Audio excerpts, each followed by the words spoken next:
Welcome back to another episode of Paint Society. In this video, I'm going to share with you what is one of my least favorite jobs to do in the body shop.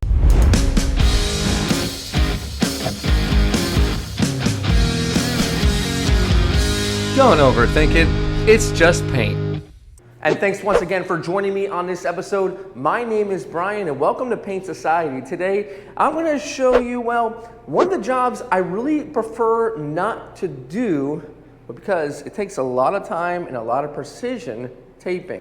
Now, amongst all the jobs in the body shop that aren't highly desired, such as masking a car or even buffing, I don't mind those as much as I do specifically masking up a Subaru bumper for paint. You see, these bumper covers themselves have a special texture in them. Now, it might be smart for the brand, but not too good for the consumer, because if this gets scratched, this is a factory ingrained style of texture that cannot be replicated. So unfortunately, the whole bumper does have to be replaced, even if it's just a small scratch. Now, one of the reasons why these bumpers can be a little bit annoying is because the fine line will run over the whole entire length of the bumper. And when doing one of these bumpers, we have to remember Murphy's Law. If anything can go wrong, it will go wrong. And what do we need to do as painters? We need to take everything that we've learned and we need to apply it so that when we're painting, the tape's not lifting, it's not coming up, we're not redoing it. We want to tape it one time and be done with it. So what I'm going to do right now is I'm going to show you all the tips and tricks I've learned along the way from other painters and myself, and we're going to apply it to the Subaru bumper and get this thing painted and get it back on the car.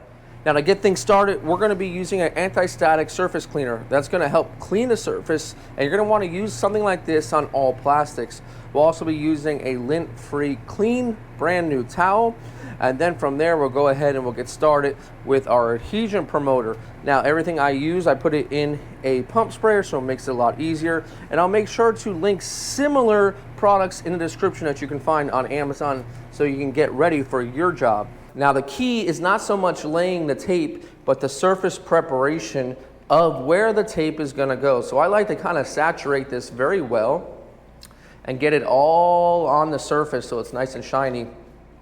And then once again, do our best to wipe it in one direction as best as we can. This really helps move the contaminants in one direction and not all over. Now, we also want to make sure that we get this leading edge in here, because this leading edge in here is where the tape is going to stick. And if it has got any sort of silicone or anything on there, your tape's just not going to stick at all. And that's something we don't want. Another good tip or trick that you can do when you're wiping it down is you take your original wet cloth and you'll get the majority of the cleaner off of the surface and then follow it up with a dry cloth, and that will help get the remainder of what's left on the surface itself. Once it's all been cleaned, you might think that you're ready for our fine line tape, but we're not ready just yet. First, we're going to put down a 1/2 inch tape around the whole entire border of where we want to put our fine line tape. Well, I'm going to show you how we're going to do it. So now what we're going to do is take that 1/2 inch tape and we're going to let it lie about 1/4 inch or less than 1/4 inch from exactly from where the actual fine line tape is going to be. All right, and the reason for this is at the end, after it's all done painted, we want to be able to pull off that fine line tape while it's drying. So that's why we're giving it a little bit of a window here to apply that fine line. So you can see here, that's just what we did. So we'll go ahead and follow this up on the rest of the bumper cover.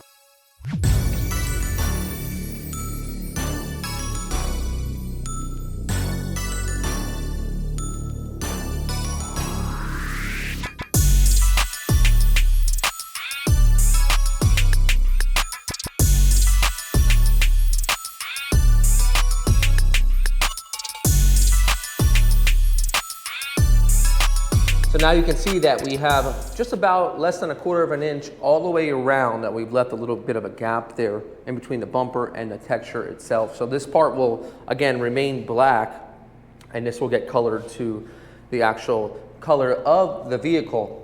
So what I like to do next is I'm gonna go ahead and I'm gonna tape or paper up all of this first, and then we'll show you how we finish it off before we put on the blue tape.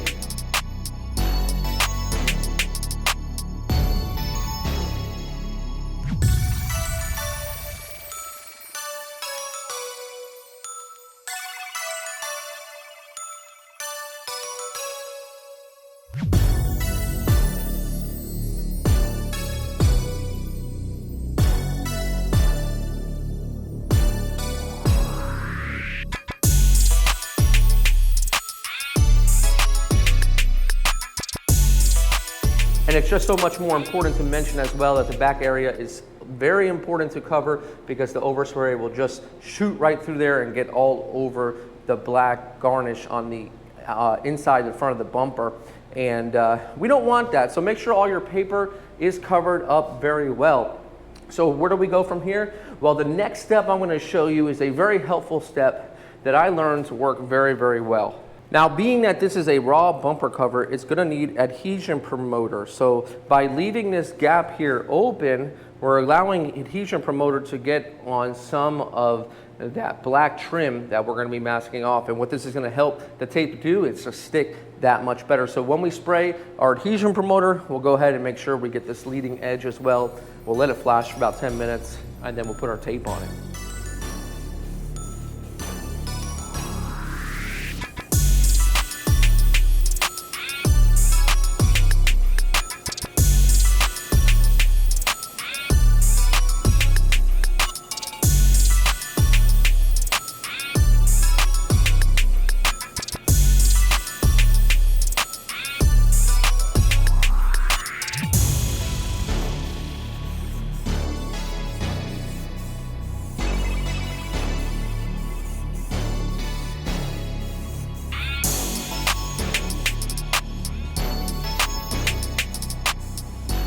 Now after 10 minutes, it's all ready to tape off. Now if you guys are wondering, we used a gray scuff pad to scuff up this bare plastic. Now, I do find a gray scuff pad that has been used a few times works the best. I never go for a fresh one because you don't want to gouge the plastic. So a gently used gray scuff pad. I believe they even make a gold one, which is even finer, but you do not want to gouge the plastic. Let's go ahead and move on to our fine line taping.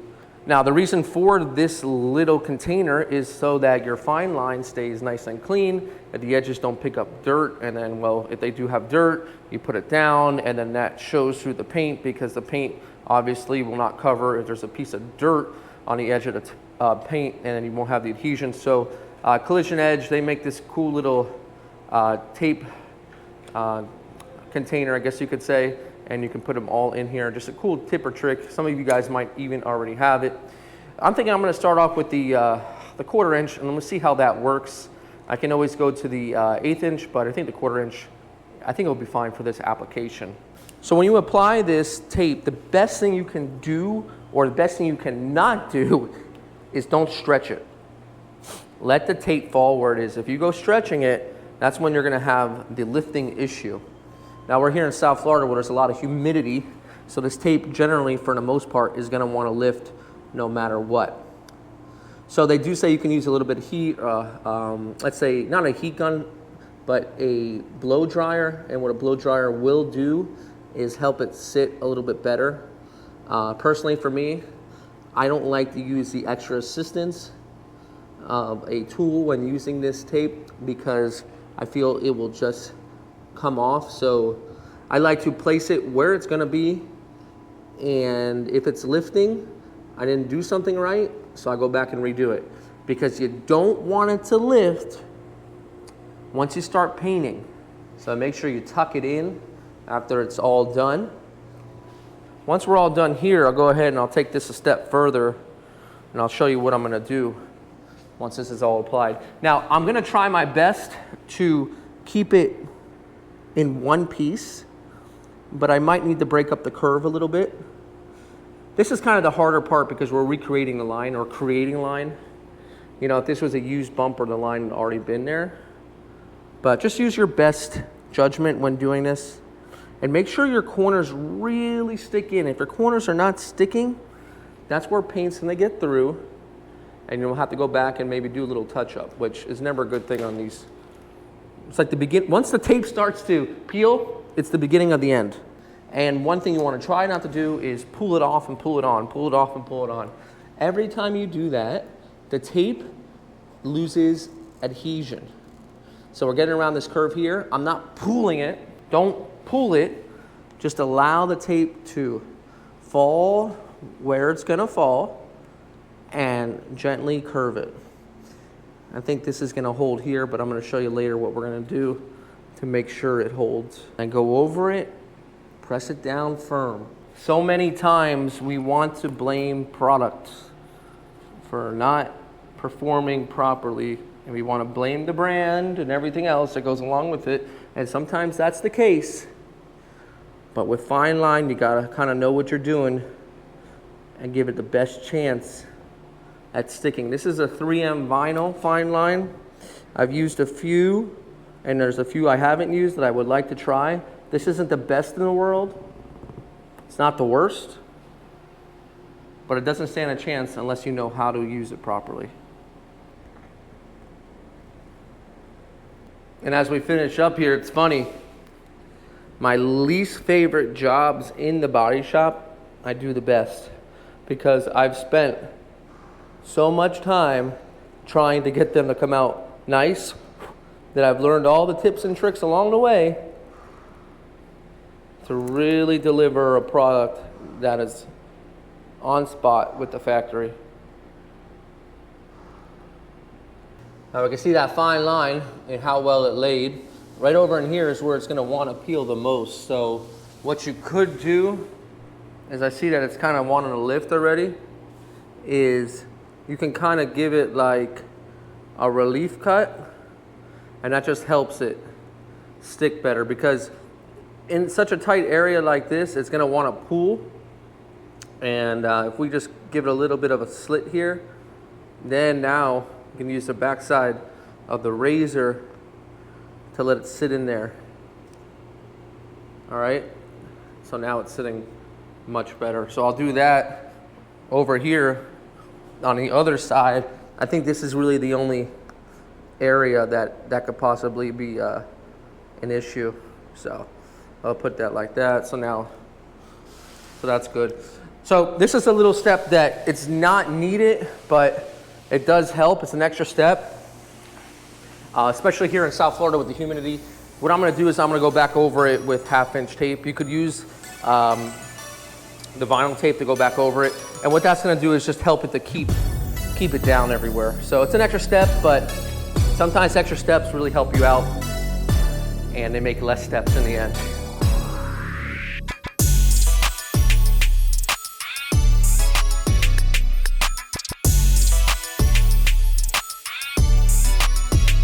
Now with that extra piece of tape on there, I really can go into this job with confidence. That's the difference between rushing and taking a little bit extra time. Yeah, that may have taken me 30 minutes to get this all masked up.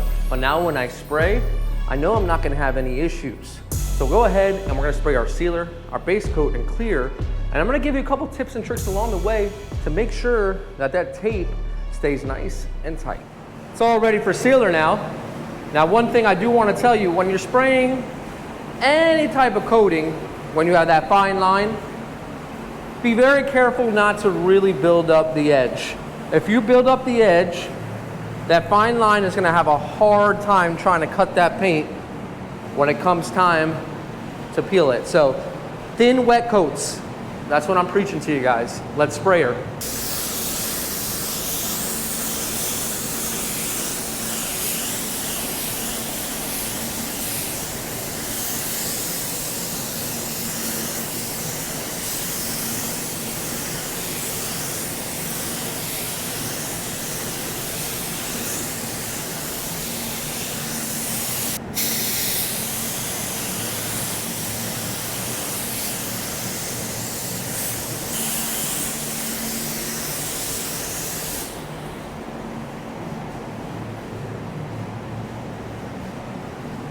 About 10 to 15 minutes later, your sealer will be ready.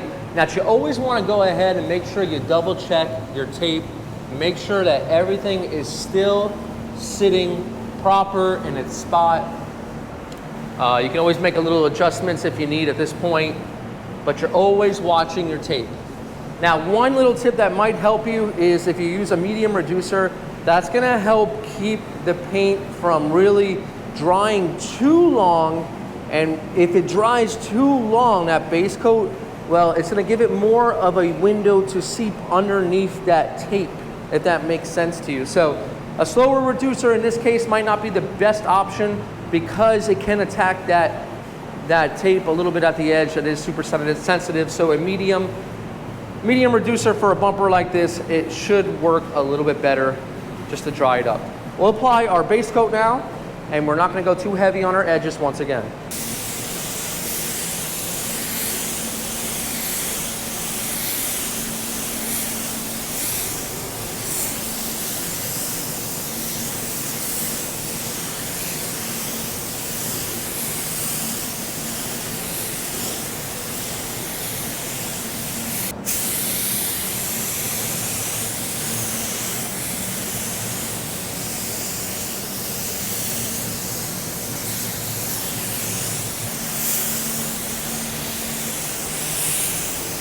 This is after 3 coats of base, 2 coats, and 1 control coat.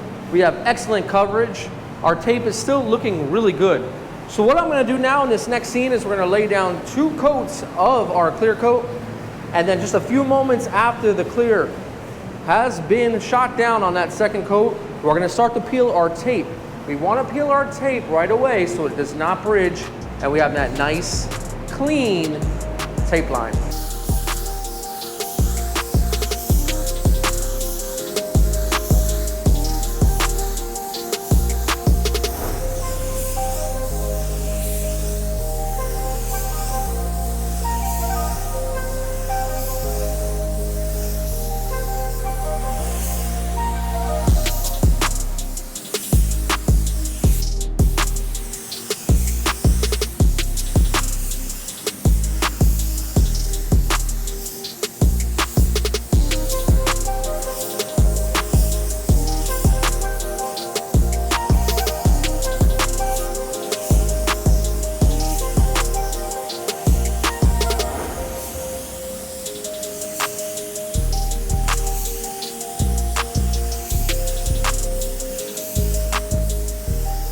And only a couple minutes after, here's the finish so far. Now this is a crucial time. We want to go ahead and start removing that tape. Now if you have a slower clear, which I don't recommend on something like this, you're going to want to wait a little bit longer, maybe 5 or 10 minutes. But this clear is clicking a little bit quicker. It's a faster clear, so we're going to jump into this only a couple minutes after the second coat of clear has been sprayed on. So if you guys remember, we have that extra piece of tape on here, so we're gonna try to pull that off first. Sometimes they're gonna wanna come off together, but do your best just to try to pull that one off first if possible, because then you can really focus on pulling off that fine line.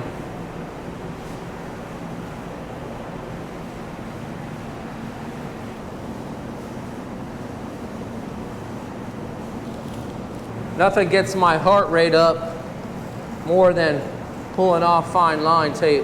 Sometimes the whole thing is gonna come off with it, it's okay. We'll just leave it like that. Do our best we can.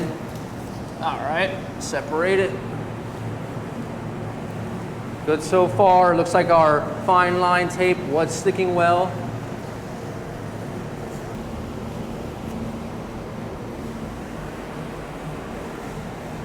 All right, once we got all that off, then we can go ahead with the fine line. Now, your hands might get a little sticky, but if trying to do this with gloves, it just isn't precise enough. So you need the grip of your fingers, and you don't need the actual glove sticking to the clear and causing problems. But there you go, we'll pull that off. That'll give us a nice, sharp line. I'll go ahead and remove it here. You can see how nice that line is in there.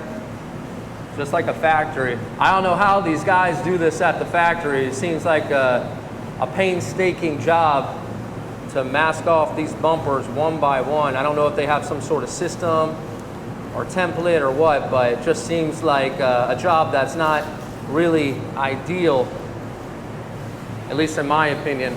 And at this point, we've removed all of the masking that is gonna be butted up next to the paint. So the best thing you could do is just leave it, because if you try to remove it all now, you're gonna end up bumping it with your hand or something like that. It's come out good so far. Remember, I taught you early in the video, Murphy's Law, if it can happen, it will happen. So eliminate the factors. Allow this to dry. Let's come back. Once it's dry, we'll remove the rest of it and start to get it assembled and back on the vehicle. So this thing's officially all dry. We'll go ahead and remove the final masking. We'll check to see if we have any sort of overspray that got through. And if you did, you can use just a little bit of reducer, and that will go ahead and remove it. It's better to do it sooner than later so it doesn't really dry on there and you'll be scrubbing it off and ruining the black finish. So I think we're gonna be fine here as I go ahead and take it off. We'll take a closer look to see what the job is at stake and how well we did.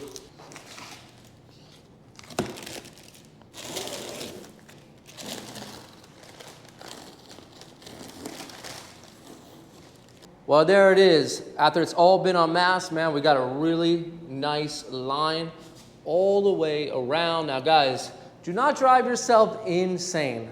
Within reason, get yourself a nice line, but don't go absolutely crazy trying to get it 100% straight and perfect. Trust me, when it's on the car, as long as you have it really, really close, it's not gonna be able to tell. And that's exactly what we have here. A beautiful line. It looks just like the factory, and I can't wait to get this thing back on the car. Now, before we go ahead and get this thing back on the car, I wanna know from you guys, what is your least favorite job in the body shop or even at home? What do you really not get excited about? Is it body work? Is it prep work? Is it paint? Is it taping like this? Is it buffing? This is probably on my top 3 list of the things I just do not enjoy to do. And I would love to hear from you guys in the comments. Guys, this is Brian from Paint Society reminding you, don't overthink it. It's just paint. Let's get this thing back on the car.